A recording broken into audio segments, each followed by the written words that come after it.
So Al, what we want to talk about next is Epic vs Apple, this ongoing antitrust court case. Yep. Yep. And as people might know, antitrust laws are regulations to encourage competition. I mean, that's the way Yep. to think about it. And what's happening right now is that, for one thing, Fortnite is not on the App Store. So obviously Apple have taken that off. Yep. Yep. And Epic really accuses Apple of monopolistic and anti-competitive behavior. Mm. Okay, and let's be honest, the key complaint is around that 30% commission on all payments through the App Store, Yep. based on any kind of transaction made on the App Store. Yep. And I think, in addition to that, really the inability to take direct payments. Yeah, so you couldn't basically, if a piece of software is on the Apple App Store, you can't actually Mm. make any sort of direct payment to Epic through the Yep. app itself. And what's interesting is the judge who was assigned to the case, and Yvonne Gonzalez Rogers, actually Mm-hmm. warned that given Epic's desire to open up the iOS ecosystem to other Yep. stores, in effect, yeah, Mm-hmm. this could have kind of serious ramifications for platforms such Mm. as PlayStation, Xbox, and Nintendo. So it's a very kind of broad, wide sweeping case and issue. And really, the analogy that I make to anybody that follows football or European football, soccer, is the Bosman ruling. Yeah? Mm. Because once that happened, it had serious implications for the actual player transfer market. Yep. Yeah? So it's obviously, nothing to be ignored. Yeah. Definitely. But all sorts of shenanigans have happened, even to the point of like certain, parties trying to define what a game is. Yeah, obviously sounds a little bit ridiculous, but I guess the law system is based on definition and context, and all of that sort of thing. And really, even Tim Sweeney arguing that Fortnite is actually not really a game; it's a Yep. metaverse.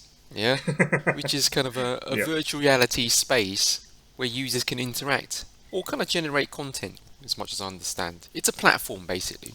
It's a Yep. platform. Yep. Basically, throughout the whole case, we've had really juicy bits of information come out, really around Epic, Sony, Xbox, Apple. Yeah. So, I mean, just getting into this, Yep. Epic had paid $146 million to 2K Borderlands 3 PC exclusivity for 6 months. Mm-hmm. Mm-hmm. I mean, Tim Sweeney has said that Epic Game Store is hundreds of millions of dollars away from being profitable. And it probably won't Yep. be profitable, for 3 to 4 years. Yep. Yeah. Yep. Fortnite had generated $9 billion in 2 years, and Epic had also pushed Xbox to drop subscriptions for multiplayer. Mm-hmm. In Mm-hmm. effect, remove the requirement for Xbox Live Gold subscription for free-to-play multiplayer games. Yeah. Yep. Epic had gone to Sony and had proposed to pay Sony 200 million to get multiple PlayStation exclusives. Didn't really say what PlayStation exclusives, and obviously PlayStation exclusives for the PC. We're not talking about Yep. consoles here. Yep. Yep. Yep. Yep. Epic had also tried to secure a similar deal with Microsoft. That was turned down due to concerns over competition between Xbox Games Pass and obviously the Epic Store on PC. And Matthew Weisinger, Epic's marketing director, had also claimed that mobile represents the biggest growth opportunity for Fortnite, Mm-hmm. Mm-hmm. which is another reason why this dispute with Apple is happening. Yep. On Sony's side, Sony would only allow cross-play functionality between Fortnite players on PS4 if it could charge Epic for additional royalty to offset a reduction in revenue. Mm-hmm. And as we know, Sony has invested $450 million into Epic. And you have to wonder Yep. why. You have to wonder why. Yep. Now, moving on to Xbox. Laurie Wright, Microsoft's VP for Gaming, Media Entertainment, confirmed that Microsoft does not and has never made profit from sales of its consoles. I'm assuming the Mm-hmm. hardware. Yep. And that the revenue from subscriptions and commissions from digital sales, which is a 30% cut similar to Apple's, offsets Mm-hmm. this. Yeah. Microsoft's commission on PC was also brought down from 30 to 12%, but that's not yet happened on consoles. Mm-hmm. Mm-hmm. Moving on to Apple, 62% of all App Store revenue generated was by games. 62%. But Apple doesn't know if the App Store makes a profit, which seems a little bit ludicrous, obviously. Mm. And in terms of Fortnite, Apple had spent $1 million on marketing Fortnite, but earned in excess of 100 million. Yeah, 100 million, dollars through Fortnite. Yeah. Yeah. And with the lawsuit that's in motion, 23% of iOS games will be affected by the trial, depending which way it Mm. goes, obviously. So Yeah. those are the facts. There's quite a lot of facts. There's quite a lot of, Mm. I would say, juicy bits of information, basically really highlighting some of the deals that go on behind the scenes. No company is basically any kind of knight in shining armor. Yeah. They're all being dragged into this. Yeah, Even Steam, Valve. Although I think they've refused to pass the information on so far through a subpoena or something. But correct. yeah, they've been asked as well on a similar vein as to what's their charging model, how much they're making Yeah. on kind of in-game purchases and Yeah. things like that. Yeah, there Um, ain't no, I'm holy then thou moment here, right? I mean, not at all. yeah, and I don't know, Joe, if you actually know the kind of the original reason why this kind of kicked off. I mean, what was the original reason? Yeah, so the original reason was, again, yes, Fortnite was massively popular, clearly making lots of money on various platforms, whether it was Google Play, whether it was the Apple App Store, whether it was whether it was PlayStation, etc. It was making lots of money regardless on all platforms.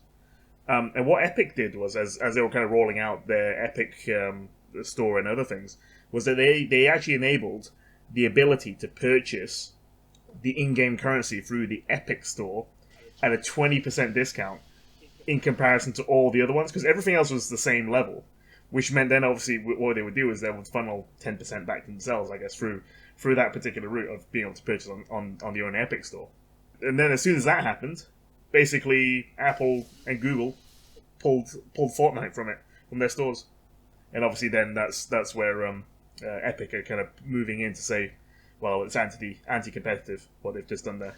That's an interesting one, isn't it? I mean, like, Mm. so you've got your game, your service on a storefront of sorts, Mm. but then on your own storefront, you're basically undercutting them. Yeah, with the in-game currency, which is, and if you think about it, a free game that you are hosting on iOS on Apple Store, and they're getting nothing as a result of the funneling of the cash through a different route. You So might say the in-game currency is almost everything in terms of the revenue, isn't it? I mean, maybe I'm yeah, so mistaken it's a here, but difficult one. Maybe there is a general thing around actually what's the. I mean, I'm sure Apple must be, unless they've not got a charging model for free-to-play games, but they should be getting something like user subscriptions count or something that well, you gets charged back to Epic or something. yeah, I'm certainly not saying kind of like Apple are blameless in all of this. Equally, it doesn't sound like Epic or either. Do you know what I No, mean? no, exactly. So it's like there needs to be a fair level of Yeah. okay, if it's being hosted on the Apple Store, there needs to be some money that goes towards it Yeah. being there and for users of it via the Apple platform. But and if they're cutting them away from the in-game purchases, then what is that to make it a bit more fair? Well, yeah. I mean, you'd have to stump up some sort of upfront tax, wouldn't you, or some sort? Well, yeah, and now that's where exactly was leading me on to, Joe, was obviously with more recently on the G7 political arena, where they've kind of caught up and said that, that they're going ahead with a generic global digital tax of 15%. How does that affect things like things like these in-game purchases? Because no doubt the various governments around the globe will be taking a 15% cut as well on this stuff now. Or they'll try to. I mean, obviously, Yes, they'll try to. I mean, it's not just because they're saying that that's going to happen doesn't mean it's going to happen. I mean, is that fair? Is that lawful? Yeah. Although it's only 15% of the cut, right? So it's not We're talking about billions of dollars in pounds and euros. I mean, that's not a small cut. That's not a small number. It's quite interesting. yeah. I mean, let's be honest, right? You know, there ain't no force of good in any of this, is there? No. I'm trying to work out who's the white knight in this relationship here, and I don't see one. You know what I mean? No, it's all capitalism. Yeah, it is. It is. It's pure capitalism. There's no doubt about that. Yeah. I mean, looking at this, thinking about this, the ruling may not come out until maybe mid-August. I guess it's that complicated a thing. Yeah. It's so impactful that obviously it needs time to kind of gestate. I mean, what could happen? Let's say nothing happens. Parking aside, I think the G7 ruling or whatever it was, or Yeah. proposal, whatever it was, and it's status quo. That means that the service that Apple offer is worth the 30% cut. The Well, access to their ecosystem, the access to their customer base is worth that 30%. That's what status quo would mean to me. I would say status quo to me would mean Fortnite stays off of Apple and Android, Google Play Store, and Epic continue as is. So no change on that. That's what I would expect. I generally do not think that Epic actually want that. Yeah, Mm. because that way everybody loses.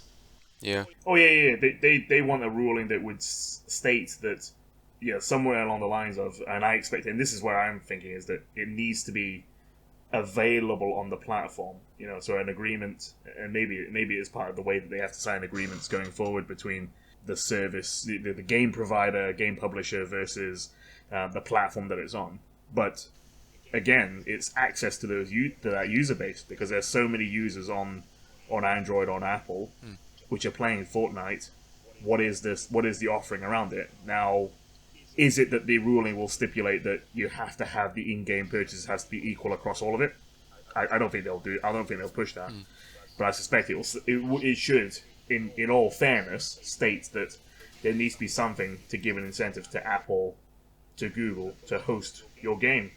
Otherwise, it doesn't make any sense. Do you know what I really think is going to happen?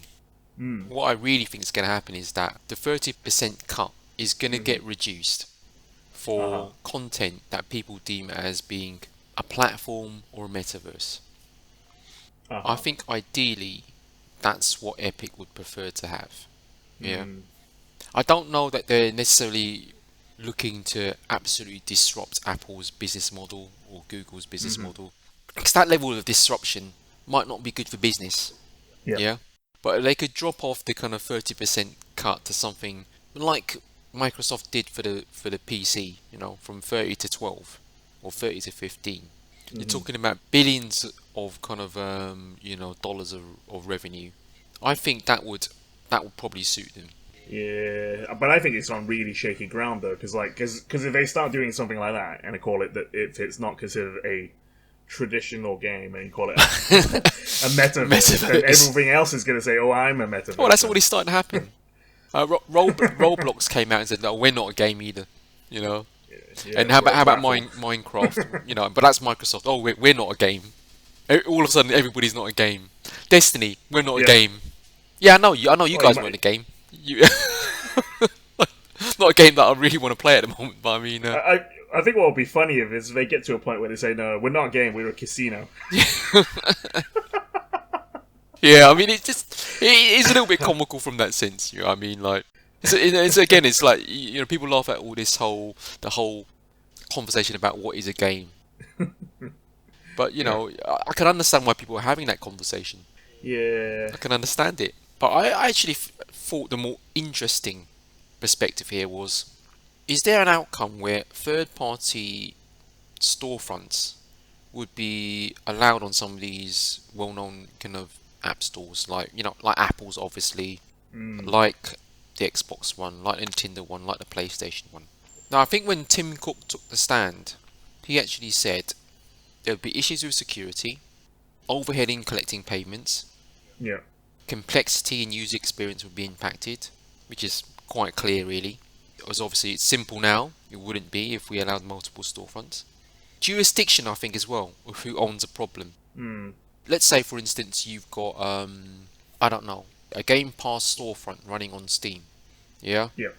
When an issue happens on Game Pass, is it Steam's problem or is it Game Pass's problem?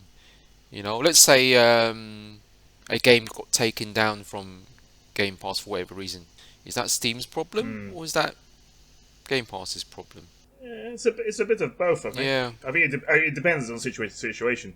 But Apple, I think what they need to do is think of themselves more like, literally, an operating system. Treat it like it's just Windows. It's a platform where you've got a whole bunch of users that are on it. And charge based on that. A subscription, a user model, a license agreement. Yeah. Um, True. and those sorts of things, really. Yeah. Then you've got that internal almost competition. Do you say, if you have a presence on our app store, then you can't sell what we sell? Yeah. Yeah, it's like a anti-compete to Yeah. an extent on the sorts of things Does that can that be offered. basically Yeah. almost make the whole conversation redundant then? You know what I mean? It's Or if it is anti-compete in terms of similar to yeah, we discussed it a few times around whose lunch are you actually eating Yeah. by offering certain things. Making sure there's an incentivization in order for it to make it work on the other one. Maybe it's a much smaller cut, but at least it allows for it to exist, and there's still a bit of revenue that goes back to places that offer you that opportunity. there's a lot of overhead here, and the integration as well that to allow. Mm. I mean, of course you can just chuck on an app onto a device or a platform, whatever it may be, but that's not a very clean way of doing it. Yeah. There's operational overheads and whatnot by doing that. So it's quite an interesting subject. And I think what I thought of was this: there's the argument that if I'm Game Pass, I should be allowed on the PlayStation Store. Mm-hmm. But could you imagine a situation where Microsoft said, "Oh no, we're not going to put Game Pass on PlayStation Store. We're not going to do that." Yeah. And the Yeah. reason they wouldn't do that is because Game Pass is such a USP for the Xbox consoles and Windows, Yeah. let's say gaming. By putting it on the PlayStation, that also kind of says that, well, we've got to not be taking away games and making them exclusive. So there's this whole counter argument of, if you did that, then what happens here in this scenario? And is that anti-competitive? There's so many things that ways this could go. Yeah, you could be tripped up multiple times in multiple levels, and again, doing that, as you've kind of said it before, whose lunch are you going to be eating, right? If you offer this up, open this up to the world, then what's going to happen? Whose service are you taking away from? Whose console are you taking away from? Yeah, exactly. Whose storefront are you taking away from? I mean, I just kind of hope, like, whatever happens with this, right? It's fair. I think that's the key thing. It has to be fair. Right? Otherwise, why do this? Yeah. Yeah. Because we don't want to get into a situation like that. The rulings happened. Whatever the outcome is, but it just makes the situation far more complicated for the end user, the gamer, the consumer. Sure, it opens it up a little bit, but is it of benefit, to the normal man or woman? Yeah. Yeah. I hope that works out the way we think it's going to work out, or we want it to work out. But I can tell you, the Bosman ruling didn't work out the way we wanted it to work out. If you know what I mean. It's exciting and it's interesting, but is it fair? I don't know. I think that's one thing I would say. It's got to, whatever what happens, it's got to be fair. Yep. Yeah, and I think the key will be literally just the players, as long as they have access to the games, and as long as the in-game purchases don't skyrocket off the back of this, I think we're probably okay. But like you say, if there's some strange consequence as a result of the ruling, then let's just hope it's not detrimental to the gamers. Indeed. And with that said, let's move on to the next topic. Enough about law.